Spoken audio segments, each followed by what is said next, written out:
as Matthew just said, I spent the last semester in France, and it was, everyone was saying like, oh, really enjoy your time abroad. Like, that's gonna be the best time of your life.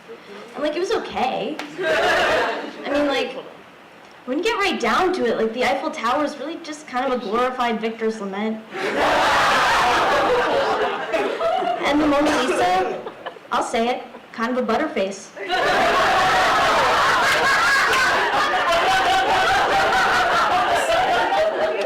And another thing, they don't have Chuck E. Cheese there, like, at all. So, like, I don't know what the fuck I was supposed to do for 4 months. Anyway, one thing I did do in France was I got my ear pierced, which was, like, edgy and cool, I know. So I'm going to tell you guys how that happened. So one day, I saw an ad for a flash piercing event. It sounds great, right? At a local gay bar called Titty Twisters. And I was like, Titty Twisters? That sounds like the funnest place on the planet. Like, there might not be Chuck E. Cheese here, but I can totally get my titties twisted. So like, I'm like, this is what I'm doing tonight. I'm going to Titty Twisters. I'm gonna get my ear pierced. It's gonna be amazing. I get there, and I realize that it's not really Titty Twisters. It's more like Titty Twisters. And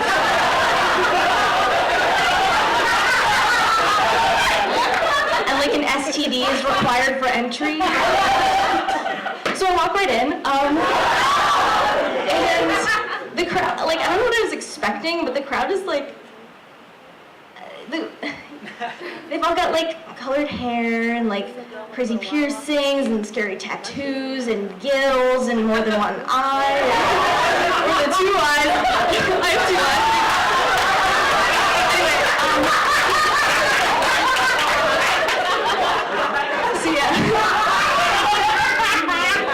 So there's those people. And then there's me, standing there looking like an 8th grader's poorly drawn fan art of Lord Farquaad.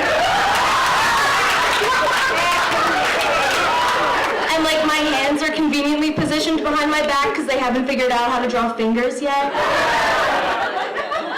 So I walk up to the table to like sign up to get my ear stabbed in this bar. And normally I don't like to make assumptions based on appearances, but call me Judy because I was judging. This woman looked like direct sunlight would probably kill her. Like she derived her carbon from vents, volcanic vents in the bottom of the ocean. Like she didn't eat food. Anyway. But she's also sort of eyeing me up. She's like giving me the look where like she thinks I'm about to pay her entirely in pennies. And like, to be fair, my pockets were full of pennies, but it was more for balance than anything else. So I sign up, she tells me I have an hour until it's my turn, and I'm like, what the fuck am I supposed to do for an hour? Like I can't order a drink, the bartender has an eye patch, and there's no way I'm not gonna be weird about it. And also I don't know how to ask for a Shirley Temple in French. So I pop out, get some falafel, have a lot of trouble eating it because that damn 8th grader didn't give me fingers. Grasping is really a challenge.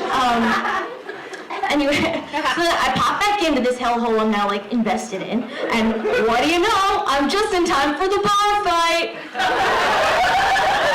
Now, every time, and there's been a lot of times, I've imagined a bar fight between 2 French lesbians. It's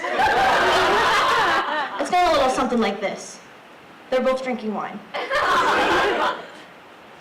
Cécile, my mom jeans are taller than your mom jeans.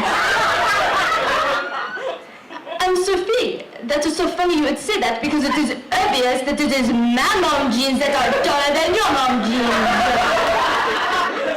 Great, Cécile! That is very funny that you would say that because if you use your eyes, you would see that it is my mom jeans that are taller than your mom jeans. Well, Sophie, if the light hit your retinas, bounce through the corneas, and out back through your brain, which you clearly do not have, you would see that it is my mom jeans. And then go on like that for like a little while.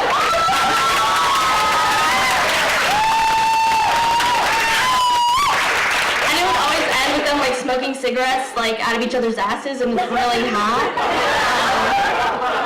But that's not what happened. They were just kicking the shit out of each other. And I'm standing there looking like the twin that Daria failed to eat in the womb. Like suddenly realizing that my breath from the falafel reeks so strongly of garlic that it's probably gonna kill the vampire that's about to pierce my ear. So I'm like fuck, I gotta neutralize the odor. What do I do? What do I do? So I see like my napkin and I'm like, I gotta eat it. Like YOLO, I'm in France, time to like try new things, try new foods. I gotta eat this napkin. So once I like committed, I'm eating the napkin. There's no going back. I've committed. The napkin's in my mouth. I look up. I make eye contact with someone I know. Oh shit! It's Megan. And then I gotta be like, and Megan's like, and I'm like, and Megan's like, so I'm like, hey Megan, swallow. Still got that yeast infection? But then thank God it was my turn. So I just abandoned that terrible interaction, sunk the SS acquaintance ship with Megan right there. Going to like the back cave area where a woman in a surgical mask and a tube top, which seemed a little counterintuitive, but she was holding a huge needle, so I wasn't going to say anything, is waiting to pierce my ear. And she like goes through her like little routine or whatever. She puts on her hands what I was hoping was Purell, but what I knew in my heart was probably lube.